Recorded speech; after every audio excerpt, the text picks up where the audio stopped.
Andrew needs to be here. She took over. Like, yeah.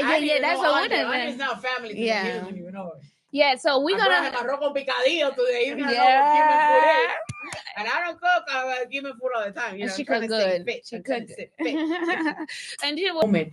And she asked me in the morning. I was coming from an after hour, a rave after hour back in the 99, and I had my makeup all.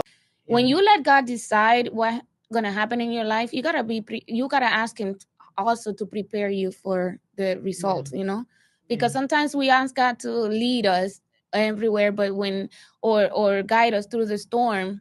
But when we see the outcome that we don't like, that's when we switch, you know. More. Okay. I said more in English, which is now not my turn to put the subtitle on the bottom. Yeah. You know, isn't that interesting? Which is not my first language, English. And then I went on and gave the testimony that a lot of people that doesn't speak English are waiting for. He put it in your heart and but I've never seen you work so fast in my life.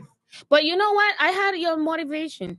Aww. No, honestly, I did. Because you know when you have this idea in your heart, right?